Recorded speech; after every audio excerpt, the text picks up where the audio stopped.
Hello everyone, welcome to the daily editorial analysis of the Assam Tribune newspaper. Before starting the analysis, I request you to subscribe the channel for getting the notifications and share to those who might be helpful from this analysis. A telegram link is given in the comment section through which you will be given important PDFs. Let's start today's important articles. The first article is Hard Lesson for Pakistan. তো এটা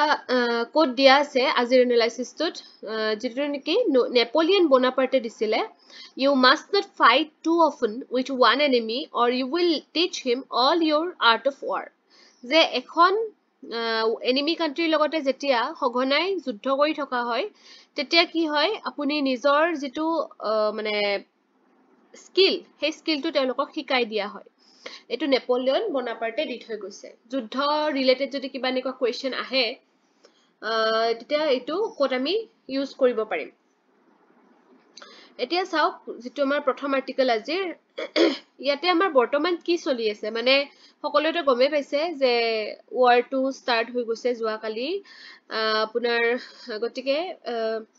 কেনেকুৱা ধৰণৰ step লব লাগিব বা কি হৈ আছে এনেকুৱা ধৰণৰে অকমান মানে কথা দিয়া আছে so on May 7 India announced the successful conduct of Operation Sindoor এটো মনত ৰাখিব Operation Sindoor টো কোন তাৰিখে মানে announce কৰি দিয়া হৈছিলে May 7 ত announce কৰা হৈছে আৰু 9টা টেৰৰিষ্ট কেম্প মানে aim কৰি লোৱা হৈছিলে হেদিনাখন যেটো নেকি আপোনাৰ পাকিস্তানত আছিল আৰু পাকিস্তান অকুপাইড জম্মু এণ্ড কাশ্মীৰত আছিল so the May 7 strikes were conducted by announcing nationwide mock drills আৰু আমি গম পাইছিলো যে mock driller কাৰণে মানে আমাক হাজু কৰাৰ কাৰণে আসলতে সিটিজেনস খিনিক মানে তেখেতসকলে আমাক মানে ডাইৰেক্ট কৰিছিলে যে mock drill হ'ব আমাৰ কান্ট্ৰিত so the targets included 4 terrorist camps in Pakistani Punjab আৰু মানে মেইনলি টাৰ্গেট কৰা হৈছিলে বাহাৱালপুৰ টু কি হয় এটো মনত ৰাখিব হেডকোৱাৰ্টাৰ্স অফ জেইসি মোহাম্মদ আৰু মুৰিদকে এটো হয় লস্কৰ-ই-তৈয়বাৰ হেডকোৱাৰ্টাৰ ওকে সো তাতে যে হেনেকে টাৰ্গেট কৰিব আমাৰ ইন্ডিয়াৰ ফালৰ পৰা এটো তেওঁলোকে সপোনতো ভবা নাছিলে গটিকে ডাইৰেক্ট এটাক কৰিলে ন গটিকে মানে শকড হৈ গৈছে তেওঁলোকে ওকে সো এই মানে মেপখনত দিয়া আছে পাকিস্তান অকুপাইড কাশ্মীৰ কোনখিনি হয় বেলটিস্তান কোনখিনি হয় আমাৰ জম্মু কাশ্মীৰ কোড হয় ওকে সো আকসাই চিন এখিনিত আছে এলওসি এখিনিত আছে সো এখিনিত এটো মানে মানে চাই লব এই পিকচাৰখন so the strikes came in response to the cowardly killing of 26 terrorists আৰু আমাৰ ফালৰ পৰা যে হেনেকুৱা এটা attack কৰি দিয়া হল তাৰে মেইন ৰিজন টো তেওঁলোকে হয় কাৰণ ধৰ্মৰ ওপৰত ভিত্তি কৰি পাহেলগামত 26 জন মানুহক মাৰ্ডাৰ কৰিছিল তেওঁলোকে ওকে সো আগতেও এনেকুৱা ধৰণৰ হৈ গৈছে যেনেকুৱা ধৰক ইউআৰআই তাৰ পিছতে বালাকোট এয়াৰ ষ্ট্ৰাইক কিন্তু এইবিলাক আপোনাৰ পাকিস্তান অকুপাইড জম্মু এণ্ড কাশ্মীৰতে মানে লিমিটেড হৈ আছিল তেওঁলোকৰ টাৰ্গেটটো মানে কিন্তু এইবাৰ আমাৰ মানে জম্মু কাশ্মীৰত আহি পেলাই কৰিলে ন আমাৰ ইন্ডিয়াৰ ফলৰ খিনিত আহি পেলাই তেওঁলোকে এটেকটো কৰি দিলে গটিকে হেইটোৰ কাৰণে আসলতে আমাৰ যেটো আনসাৰ হেইটো বহুত বেছি ষ্ট্ৰং হৈ গল আৰু কোনদিনা হৈছিলে সেই যেটো আমাৰ পেহেলগামৰ ইনসিডেন্টটো 22 এপ্ৰিলত হৈছিলে ওকে সো এটো মনত ৰাখিব যে আগৰ বিলাক পাকিস্তান অকুপাইড কাশ্মীৰত তেওঁলোকে যি কৰি আছিল কিন্তু এইবাৰ আমাৰ জাগাত আহি আমাক এটেক কৰিছে কাৰণে এবাৰ এনসাৰটো অলপ বেছি মানে ষ্ট্ৰং কে দিয়া হল so Operation Sindoor sends out a number of strategic messages so কিছুমান মেসেজ দিয়া হয় আমাৰ Operation Sindoor যেটো অপাৰেশন যেনেকুৱা ধৰক emergence of a new and resurgent India with a strong resolve to punish anyone indulging in anti-India activities যিজনে anti India এক্টিভিটিত লিপ্ত হৈ থাকে তেওঁলোকক পানিশমেন্ট দিব আমাৰ ইন্ডিয়াই তাৰপিছত আমাৰ ইন্ডিয়াৰ ফালৰ পৰা অপাৰেশন সিন্দুৰৰ আন্ডাৰত যিখিনি মানে মানে স্টেপ লব হেইটোই মানে অকল মানে ধৰক মানে যতে ততে এটেক নকৰে মানে যে কিছুমান টাৰ্গেটস থাকিব পাকিস্তানে হেনেকে মানে মানে ব্ৰেইনলেছৰ দৰে কাম কৰে যে যতে ততে এটেক কৰি দিয়ে তেওঁলোকে কিন্তু আমাৰ ইন্ডিয়াই এইটো কৰা নাই ইন্ডিয়াৰ ফালৰ পৰা ৰেসপন্সিবলি মানে কামটো কৰিছে যে যত সেই টেৰৰিষ্ট খিনি আছে ঘাটি বিলাক আছে তাতেহে আমি এটেক কৰিম গটিকে উইথ ৰেসপন্সিবিলিটি তেওঁলোকে এটেক কৰিছে Okay, যে civiliansক কোনো ধৰণৰ attack কৰা নাই. Okay, so the nation's confidence in the abilities of the Indian armed forces and their capability to absorb new generation technology and tactics. আৰু আমাৰ IAF মানে Indian armed forceৰ ফালৰ পৰাও মানে নিউ জেনেৰেশ্যনৰ যিবিলাক টেকনলজি এইবিলাক ইউজ কৰি যিমানখিনি পাৰে নিজকে কেপেবল কৰি ৰাখিছে India will not accept terrorism in any form. মানে terrorismক একদম সহ্য নকৰে ইণ্ডিয়াই যদি আমাৰ ইণ্ডিয়াত আহি পেলাই আমাৰ চকুৰ আগত কাৰোবাক এনেকে মানে টেৰৰিষ্টে হত্যা কৰি থৈ যায় এইটো কেতিয়াও মানে বিয়াৰ নকৰে কেতিয়াও মানে সহ্য নকৰে okay so the strike also demonstrates the international community's acceptance of the new India আৰু এই যেটো আমাৰ স্টেপ লোৱা হৈছে এইটো আমাক আৰু মানে ইণ্ডিয়াখনক আকৌ মানে এটা ষ্ট্ৰং পজিশনলৈ নিব যেটো কাৰণ নিউ ইণ্ডিয়া বুলি কোৱা হৈছে মানে ইন্টাৰনেশনাল লেভেলত আমাক আকৌ এবাৰ মানে চিনাকি কৰাই দিলে যে আমি কিমানখিনি মানে ষ্ট্ৰং হৈ আছো বা আমি কিমানখিনি মানে টেৰৰিজমক হেট কৰো ওকে Actually, এই ইনসিডেন্টটো পাকিস্তান মানে পাকিস্তানৰ নিজৰ মূৰ্খামিৰ কাৰণে আসলতে হৈছে মানে পেহেলগামটো তো তেওঁলোকৰ কাৰণে বাৰু মেইনটো হেতুৱে হয় কিন্তু তাৰ পিছতো যিখিনি এতিয়াও আগবাঢ়ি আছে হেতু তেওঁলোকৰ কাৰণে হৈ আছে কাৰণ তেওঁলোকে আকৌ মানে সিভিলিয়ানছৰ ওপৰত এটেক কৰিলে আৰু সেই কাৰণে আনসাৰটো তেওঁলোকে আৰু মানে পাই আছে মানে বস্তুটো So action from Pakistan. So এতিয়া চাওক পাকিস্তানে তো অ্যাকশন লৈছে আমি দেখাই পাইছো কিন্তু তেওঁলোকৰ এই মই কলো ন তেওঁলোকৰ আনসাৰ বিলাকে মানে একদম মানে নাভুত নাস্তুত আনসাৰ দি আছে তেওঁলোকে যে তেওঁলোকে ইনোসেন্ট সিভিলিয়ানছৰ ওপৰত টাৰ্গেট কৰিছে ব্ৰিগেড মানে হেডকোৱাৰ্টাৰছত এটেক কৰিছে জম্মু কাশ্মীৰৰ so Pakistan has always followed a policy of irrationality মানে লজিকে নাই কিয় এটেক কৰিলে মানে সো মানে এনেকুৱা যেন হৈছে তেওঁলোকে যেন টেৰৰিষ্টক মানে মানে সাপোৰ্ট কৰি আছে এনেকুৱা ধৰণৰ এটা কাম কৰি আছে so including nuclear saber rattling as a deterrent against India for which the Indian armed forces need to be always prepared গতিকে ক'ব নোৱাৰি তেওঁলোকে আৰু যেতিয়া মানে লং ৰেঞ্জ মিসাইল আপোনাৰ হেই কৰিব লঞ্চ কৰি দিব পাৰে তেতিয়া সেই কাৰণে আমি যদিও বা গম পাইছো যে পাকিস্তান এতিয়া বৰ্তমান ইকনমিক্যালি বহুতখিনি মানে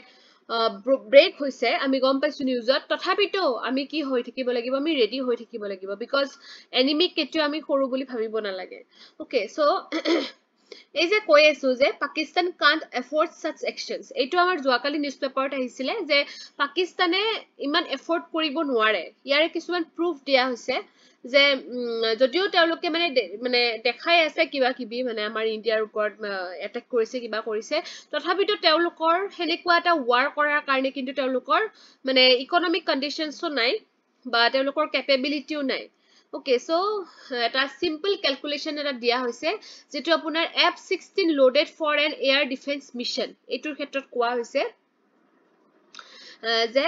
it carries an operational cost of about $10 million Okay, so operational cost to 10 million হৈ যায় $10 million even without firing weapons keeping one F-16 on high alert with 3 sorties per day would cost the Pakistan Air Force a conservative $10 to 15 million daily সদায় $10 to 15 million তেওঁলোকে খৰচ কৰিব লাগিব আৰু উপৰছে মানে যদি squadron of 12 516s on alert would push this figure up to $150 to 200 million per day আৰু মানে স্কোৱাড্ৰন আনিলে আৰু হেতু বাঢ়ি যাব আৰু এইফালে গুগলে ৰিপৰ্ট কৰা মতে পাকিস্তান এয়াৰ ফোৰ্সৰ ওপৰত ইমানখিনি ক্যাপাবিলিটি নাই they currently maintains about 85 F-16s bringing all operational pilots to full readiness means numerous training sorties expensive munitions uses and high fuel burn বহুত খিনি খৰচৰ কথা আহি পৰিব গতিকে তেওঁলোকৰ ওচৰত ইমান খিনি মানে ক্যাপাবিলিটি মানে নাই ওকে সো হেতুৱে কথা তথাপিতো মানে আমি ৰেডি হৈ থাকিব লাগিব so preparedness of India effective intelligence gathering and the evolution of a strong response mechanism would be necessary যে আমি হৰে ষ্ট্ৰং হৈ থাকিব লাগিব বৰ্তমান যেনেকে দেখুৱাই থাকিব পাৰিছে হেনেকে নিজকে মানে ষ্ট্ৰং কৰি ৰাখিব লাগিব আৰু এইখিনি সময়ত আমি ইউনাইট হৈ থাকিব লাগিব আমাৰ কমিউনাল হাৰমনিটো কন্টিনিউ কৰিব লাগিব পিসফুল কোএক্সিস্টেন্স কৰিব লাগিব আমাৰ নিজৰ মাজত যাতে ৰিলিজন কাষ্ট এইবিলাক আহিব নোৱাৰে কাৰণ আমাৰ ভাৰতীয় হিন্দু মুছলিমৰ মাজত যিখিনি আমাৰ মিলা প্ৰীতি সেইখিনি যেন আমি ধৰি ৰাখিব পাৰো কাৰণ এইটো বস্তু মানে বিয়ন্ড মানে মানে কি হৈ গ'ল এতিয়া মানে মেটাৰটো কিহৰ লগত হৈ গ'ল মানে কান্ট্ৰিৰ লগত হৈ গ'ল ন যদিও বা তেওঁলোকে ৰিলিজন বেছ কৰি আমাক অত্যাচাৰ কৰিছে কিন্তু আমি সেইটো ধৰা নাই আমি কিহক ধৰিছো আমি ধৰিছো মানে কি মানে আমাৰ কান্ট্ৰিত আহি আমাৰ মানুহক কিয় মাৰিবি হয় নহয় গতিকে আমিতো আমাৰ ইণ্ডিয়াত থকা হিন্দু মুছলিমৰ মাজত আমাৰ কোনো সংঘাত নাই গতিকে আমি হিন্দু মুছলিমখিনি আমি একতা হৈ থাকিব লাগিব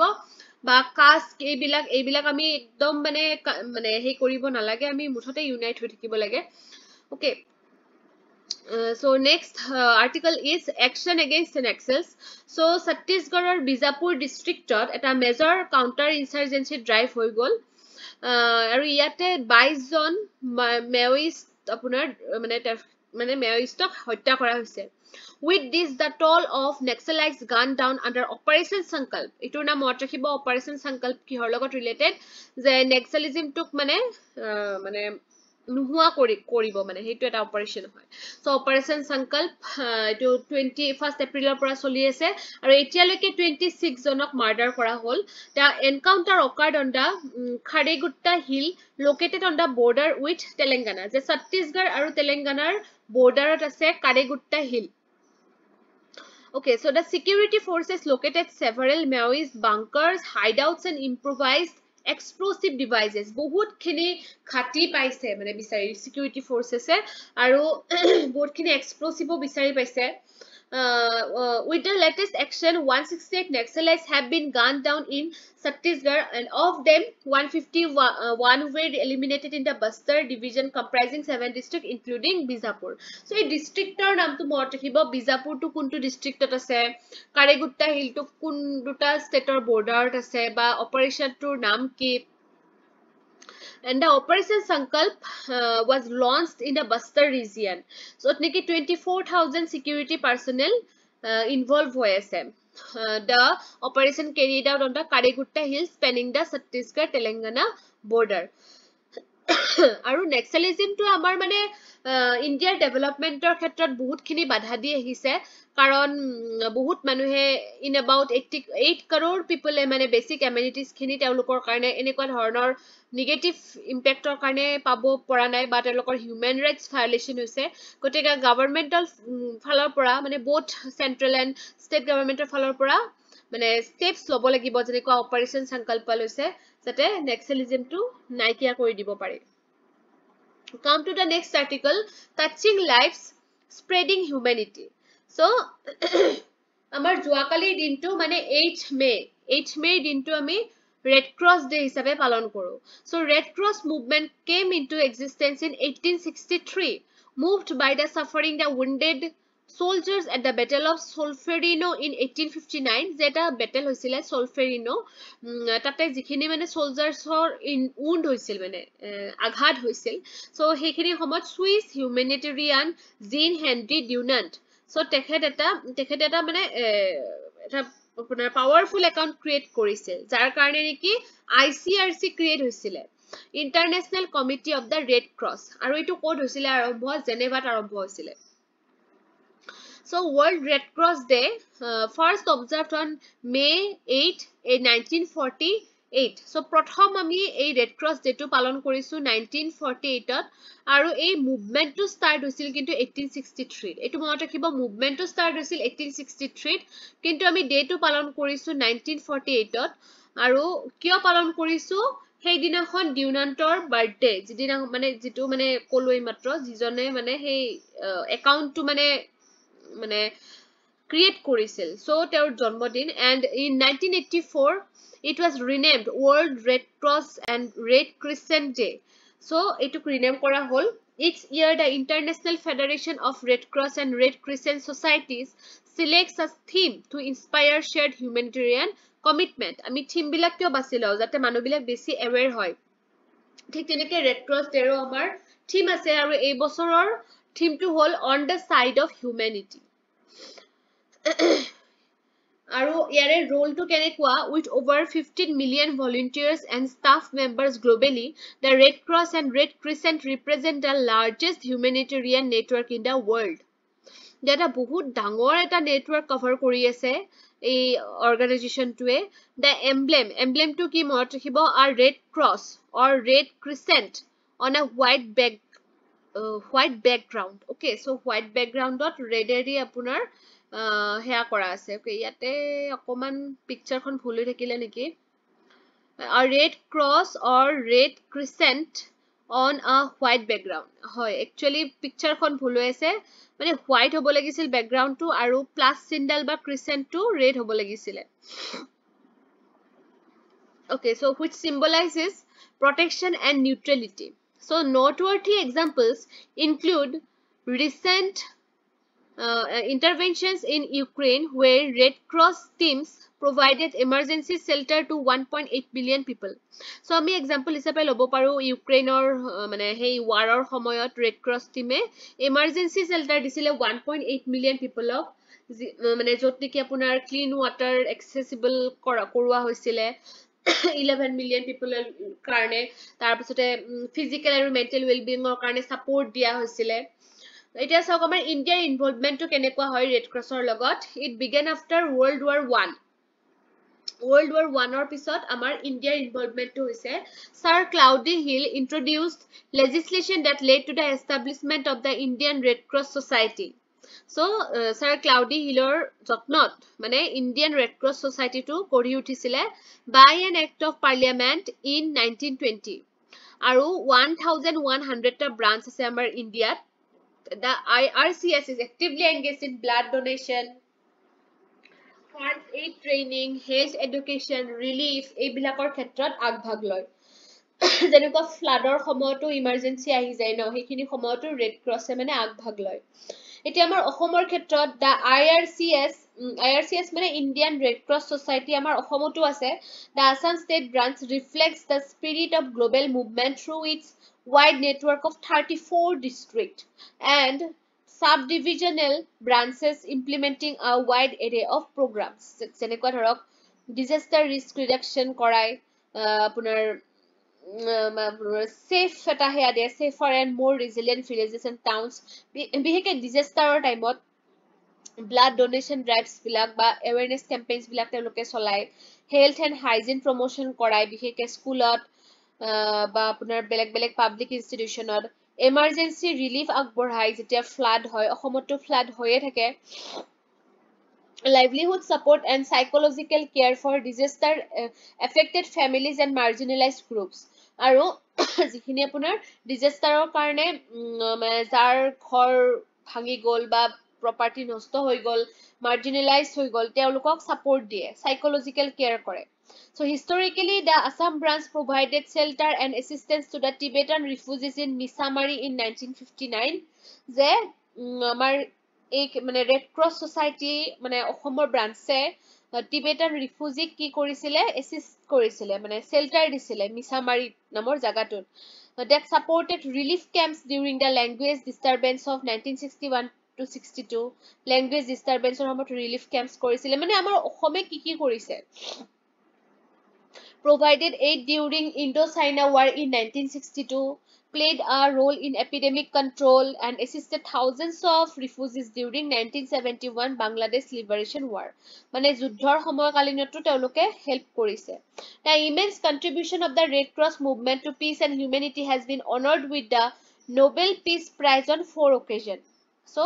Nobel Peace Prize পাইছে এই অৰ্গানাইজেশ্যনটোৱে যেনেকুৱা হেনৰি ডিউনান্টে পাইছে 1901ত 1917 আৰু 1944ত ৱাৰ টাইম ৰিলিফৰ কাৰণে পাইছে 1963ত পাইছে আপোনাৰ league of red cross societies on the ICRC centenary so এইখিনি প্ৰিলিমছৰ কাৰণে ইম্পৰ্টেন্ট হ'ব বিশেষকৈ ডেট কেইটা থিমটো তাৰপিছতে যিজন ডিউনান্টৰ কথা ক'লো তেওঁৰ কাৰণে বা ইয়াৰে এমব্লেমটো কেনেকুৱা হয় এইটো বা অসমৰ কথাখিনি এনেকৈ মনত ৰাখিব Come to the next article which is about thermal power. So আমাৰ অসমত এতিয়া যেহেতু বহুতখিনি মানে ইলেক্ট্ৰিচিটিৰ ডিমান্ড বাঢ়ি আছে the average increase being 7% annually. গতিকে আমাৰ ডিমান্ডটো 3000 মেগাৱাট মানে হৈ গৈছে যে সিমানখিনি আমাক এনাৰ্জিৰ প্ৰয়োজন আমাৰ ৰাজ্যখনত The role of thermal power in modern energy system is crucial. গতিকে thermal powerক আমি নুই কৰিব নোৱাৰো. Okay, so thermal power remains a cornerstone of global electricity generation, playing a vital role in sustaining industrial activity. Industrial activity, residential energy, এইবিলাক সবতে আমাক thermal power help কৰি আছে. So ইয়াৰে মানে কি advantage to কি হয় যে এটা stable মানে হেই দিয়ে আপোনাক stable electricity supply দিয়ে. আমাৰ renewable energy বিলাক কেনেকুৱা wind, solar এইবিলাক সময়কালীন মানে solar টোৱে দিনৰ ভাগতে আপোনাক power টো দিব পাৰিব বা wind এ যেতিয়া বতাহ আহিব তেতিয়াহে দিব পাৰিব বা thermal টো মানে কি হয় মানে continuously দিব পাৰিব আপোনাক সেইটো মানে চিন্তা কৰিব লগা নাথাকে সেইকাৰণে মানে আমি মানে তাক মানে ৰিপ্লেচমেন্ট পোৱা নাই থাৰ্মেলৰ ৰিপ্লেচমেন্ট পোৱা নাই so unlike intermittent renewable sources thermal plant can operate around the clock সেইটোৱে কৈছে so another driving factor is the availability of fossil fuels particularly coal natural gas and oil okay however the environmental impact of thermal power particularly coal based generation is a growing concern that thermal power ধৰিবৰ কাৰণে আমাক natural resource বিলাকটো লাগিবই আৰু সেইবিলাক যেতিয়া burn কৰো তেতিয়া আমাৰ environmental pollution হয় okay গটিকে মানে এই ক্ষেত্ৰত কিন্তু মানে আমাৰ negatively impact কৰি আছে গটিকে ধৰক air pollution water pollution land degradation greenhouse gas emission এইবিলাক ক্ষেত্ৰত কিন্তু thermal power plants বিলাকে মানে negatively impact কৰি আছে হলেও মানে আমি পটককে কিয় ৰিপ্লেস কৰিব পৰা নাই সেইটোৱে কাৰণ যে renewable মানে source কেইটাই আমাক মানে continuously energy দিব নোৱাৰে আৰু এটা কাৰণ যে renewable energy plants বিলাক বনাবৰ কাৰণে বহুতখিনি মানে ইনভেষ্টমেন্টও কৰিব লাগে গতিকে বহুতখিনি কথা আহি পৰে গতিকে আমাক ক্লিন টেকনলজি লাগে সেইটো সঁচা কিন্তু মানে ইয়াতে টাইম লাগিব বা ইনভেষ্টমেন্ট লাগিব বহুতখিনি এটা বেলেন্স এপ্ৰোচত আমি চলাব লাগিব বিকজ আমাৰ এনাৰ্জি ডিমান্ডটো বাঢ়ি আহিছে গতিকে মানে পলিউশনৰ ক্ষেত্ৰতো আমি স্টেপ ল'ব লাগিব আৰু ইফালে আমি ৰিনিউএবল টোকো আমি য'ত পাৰি ধৰক য'ত মানে বহুত বেছি ইম্পৰ্টেন্ট হেনেকুৱা সেক্টৰত আমি পটককে ৰিনিউএবল কৰিব নোৱাৰো আৰু য'ত পাৰি তাতে আমি কৰি থাকিব পাৰো হেনেকেও আমি মানে প্ৰিফাৰেন্স বেস কৰি পেলাই আমি সোৰ্স বিলাক ইউজ কৰিব পাৰো Come to the next article, Humanism in Tagore's Creation. So, Kavi Guru Rabindranath Tagore, he was born on 7th May 1861. So, তেওঁৰ 7th May জন্ম হৈছিলে, ক'ত জন্ম হৈছিলে, কলকাতাত জন্ম হৈছিলে, ঠাকুৰ ফেমিলিত, আৰু জাগাখিনিৰ নাম আছিলে জোৰাসাংকো।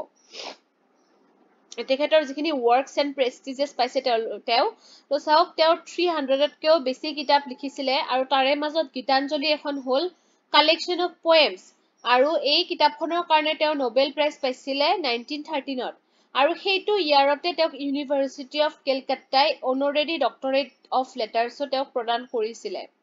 ব্ৰিটিছ গভৰ্ণমেণ্টৰ ফালৰ পৰা তেওঁক নাইটহুড দিয়া হৈছিলে যদিও তেওঁ সেইটো ঘূৰাই দিছিলে যেতিয়া জালিয়ানৱালাবাগ মাছাকাৰ হৈছিলে ওকে তো তেওঁ বহুতখিনি পেট্ৰিয়টিক সংছ লিখিছিলে পয়েমছ লিখিছিলে যাৰ কাৰণে মানে বিশেষকৈ ইণ্ডিপেণ্ডেন্সৰ টাইমত ওকে সো যেতিয়া বংগ বিভাজন হৈছিলে তেতিয়াও তেওঁ মানে যেনেকুৱা আমাৰ ধৰক নেশনেল এন্থেমটো ন জনগণ মন অধিনায়ক জয় হে এনেকুৱা ধৰণৰ তেওঁ সেইখিনি সময়তো হেনেকুৱা ধৰণৰ বহুতখিনি গান লিখি থৈ গৈছে সোনাৰ বাংলা এনেকুৱা ধৰণৰ সো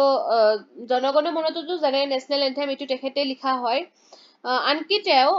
মানে পেইন্টিংও তেওঁ শিকিছিলে আৰু কেতিয়া শিকিছিলে যেতিয়া মানে তেওঁৰ 68 years হৈছিলে he started drawing at the ripe age of 68 and his drawings were exhibited in various foreign cities so সব হেনেকুৱা এটা বয়সত শিকি পেলাই তেওঁ মানে এক্সপ্লোৰ কৰিছে মানে তেওঁৰ কিমান মানে উৎসাহ আছে ন 68 তো মানুহে মানে বেমাৰ হয় বা কিবা মানে এটা ৰেষ্ট পজিশনত থাকে so at his request Calcutta University started an independent department for teaching Bengali grammar আৰু তেখেতৰ অনুৰোধত Calcutta University বেংগলী গ্ৰামাৰ শিকোৱাকে এটা ইণ্ডিপেণ্ডেন্ট ডিপাৰ্টমেন্ট মানে খুলিছিলে আৰু আমি টেগৰৰ যিখিনি ফিলসফি তেওঁৰ যিটো মাইন্ড সেইটো আমি এই কথাখিনিৰ পৰা বুজি পাম যে টেগৰৰ গ্ৰাণ্ডফাদাৰ আছিল দ্বাৰকানাথ টেগৰ আৰু তেওঁ বহুতখিনি উৎসাহী আছিলে তেওঁ মানে আমাৰ কান্ট্ৰিৰ বিভিন্ন পাৰ্টৰ পৰা ৰিনাউন্ড কিছুমান মিউজিচিয়ান আনিছিলে তেওঁৰ ঘৰত আৰু ল'ৰা ছোৱালীখিনি শিকিব দিছিলে আনকি তেওঁৰ দেউতাক মানে টেগৰৰ গ্ৰেণ্ডফাদাৰ দ্বাৰকানাথ টেগোৰ আৰু টেগৰৰ ফাদাৰ হ'ল দেৱেন্দ্ৰনাথ টেগোৰ তেখেতেও মানে ইণ্ডিয়ান কালচাৰটো ধৰি ৰাখিছিলে নিজৰ ফেমিলিত সেনেকে টেগৰেও মানে নেচাৰেলি ইনস্পায়াৰ হৈ গ'ল সৰুৰ পৰা সেইবিলাক দেখি শুনি সেইটোৱে হ'ল আচলতে সেনেকে তেওঁৰ ফিলচফিটো গঢ় লৈ উঠিলে গতিকে টেগৰে সৰুৰ পৰাই পেট্ৰিয়ট হ'ব শিকিলে প্ৰগ্ৰেছিভ থিংকিং কৰিব শিকিলে তেওঁ গভৰ্ণমেণ্ট অফ ইণ্ডিয়া এক্ট 1935ৰ কিছুমান প্ৰভিজন তেওঁ ভাল পোৱা নাছিলে যিবিলাক ধৰক আমাৰ মানে ইণ্ডিয়াৰ মানে যিটো ইণ্ডিপেণ্ডেন্স সেইটো যদি এগেইনষ্টত হয় সেইটো তেওঁ ভাল পোৱা নাছিলে বা তেওঁ ফিউডেল কালচাৰটো ভাল পোৱা নাছিলে চ' আৰু তেওঁৰ যিবিলাক মানে লিখনি সেই লিখনিৰ মাজেৰে প্ৰকাশ পাইছিলে যে all development should be submitted before the almighty আপুনি যিয়ে কাম নকৰক কিয় আপুনি ভগৱানৰ আগত এৰি দিব লাগে যিটো লিখা আছিলে ঈশা উপনিষদত actually he followed the Upanishads Vedas okay so সৰুৰ পৰাই তেওঁ অকমান মানুহজন মানে সেনেকুৱাকে ইনস্পায়াৰ হ'ল যে ভক্তি ভাৱ দেশপ্ৰেম ভাৱ এনেকুৱা চ' ঈশা উপনিষদৰ পৰা তেওঁ ইনস্পায়াৰ্ড হৈছিলে আৰু তেওঁ যেতিয়া গায়ত্ৰী মন্ত্ৰটো চান্ট কৰে চ' তেওঁ ফিল কৰে যে গোটেই ইউনিভাৰ্চখন আচলতে এটাই বস্তু হয় আমি চবে এটাই হয় আচলতে চ' তেওঁ সেনেকে ফিল কৰে কবিগুৰুজ poetic feelings were also inspired by the শ্লোকাছ of the Atharva Veda চ' তেওঁৰ মানে ফিলিংছ বিলাকো অথৰ্ব বেদৰ শ্লোকাবিলাকৰ দ্বাৰা ইনস্পায়াৰ হোৱা বুলি গম পোৱা যায় তেওঁৰ লিখনিত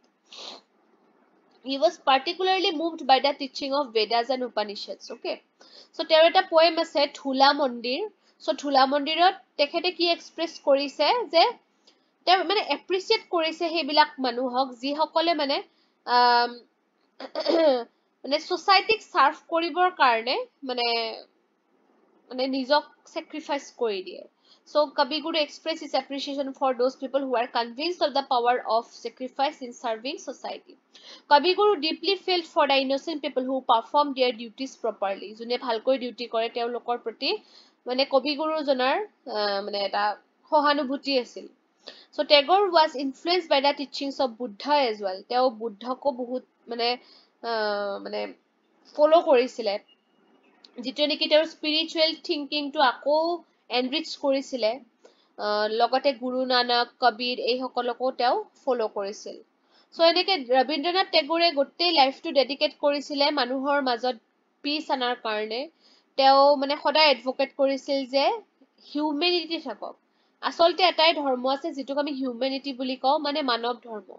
okay so humanity he said is above all religions caste and languages It can establish equality among all human beings and without humanity, human civilization can't progress. Yes, এতিয়া যদি আমাৰ বৰ্তমানৰ যিটো situation হৈ আছে ইণ্ডিয়া পাকিস্তানৰ হয়নে গতিকে প্ৰত্যেকজন মানুহৰ যদি পৃথিৱীৰ সেইটো ধৰ্মই হল হয় হিউমেনিটি ধৰ্ম হল হয় তেতিয়াহ'লে হয়তো এনেকুৱা ধৰণৰ ঘটনাই নহল হয় গতিকে তেওঁ ঠিকে কৈছে কিন্তু মানে আনলাকিলি সেনেকুৱা নহয় বাৰু ছ'চাইটিখন গতিকে সেইটোৱে যে হিউমেনিটি চবতকে ডাঙৰ ৰিলিজন হয় আৰু সেইটো যাৰ থাকে তেতিয়াহে আমি ডেভেলপ কৰিব পাৰো চ' আজিৰ দিনটো হ'ল আচলতে ৰবীন্দ্ৰ জয়ন্তী is celebrated on the 25th of Bengali month of Vaisakh so Bengali আমাৰ যেনেকে অসমীয়া মাহ থাকে তেওঁলোকৰো সেনেকে বেংগলী মাহ থাকে চ' 25th তাৰিখ বেংগলী মাহৰ মানে বৈশাখ মানে আজিৰ দিনটোত পৰিছে ৰবীন্দ্ৰ জয়ন্তী The Nobel laureate breathed his last on August 7 in 1941 okay so আজিৰ কাৰণে এইখিনি আছিলে thank you for watching the video